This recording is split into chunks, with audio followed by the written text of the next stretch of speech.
বৃহস্পতিবার উদয়পুর রাজস্বী কলাক্ষেত্রে অনুষ্ঠিত হয় বিজেপি মহিলা মোর্চার গোমতী জেলা কমিটির কার্যকারিণী বৈঠক। এদিন প্রথমে দলীয় পতাকা উত্তোলন করে কার্যকারিণী বৈঠকের সূচনা করেন বিজেপি মহিলা মোর্চার গোমতী জেলা সভানেত্রী শুক্লা মজুমদার।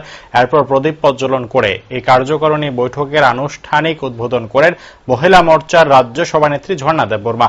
এদিন মহিলা মোর্চার গোমতী জেলা কার্যকারিণী বৈঠকে এছাড়া অন্যান্যদের মধ্যে উপস্থিত ছিলেন বিজেপি গোমতী জেলা সভাপতি অভিষেক দেবরায়, বিধায়ক বিপ্লব কুমার ঘোষ সহ অন্যান্যরা। বক্তব্য রাখতে গিয়ে বিজেপি নেতৃত্বরা বলেন, দলের নিয়ম অনুযায়ী প্রতি 3 মাস অন্তর অন্তর প্রত্যেকটি কমিটির মোর্চাগুলোর কার্যকারিণী বৈঠক অনুষ্ঠিত হয়ে থাকে।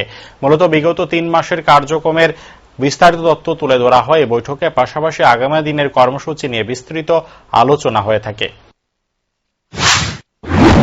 কার্যকর্তাকে তাদের বেশভূষা, পোশাক এবং ব্যবহারের মধ্য দিয়ে অন্যান্য পার্টির থেকেও যে আলাদা সেটাও প্রমাণ করে দেয়।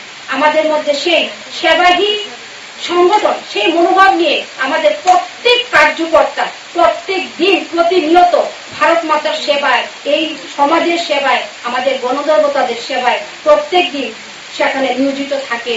এবং এই ভারতীয় জনতা পার্টিতে আমরা যারা কাজ করছি তারা আমরা ভারত মাতার প্রতি সমর্পিত। তো আমরা আশা করব আগামী দিনে আমরা যারা মহিলা মোর্চার কার্যকর্তা দিদিরা আছি, শুধু গোমতী জেলায় নয়, আমার আগে বিগত দিনে যেভাবে চলছিল তেমনি এখনো আমাদের সরকারকে রাখতে এবং আমাদের সুসংগঠিত করতে আমরা যারা মহিলা মোর্চারা ঘরে যেভাবে দায়িত্ব পালন করি একটি পরিবার হিসেবে, তেমনি ভারতীয় জনতা পার্টিকে আমরা যারা ভেবেছি যে এটা আমাদের পরিবার, তাহলে আমরা যারা মায়েরা আছি, আমরা যারা দিদিরা আছি, আমরা সেখানেও আমাদের ভারতীয় জনতা পার্টিতেও আমরা মায়ের ভূমিকা নিয়েই আমরা সবকিছু সুন্দর করে গুছিয়ে সুসংগঠিত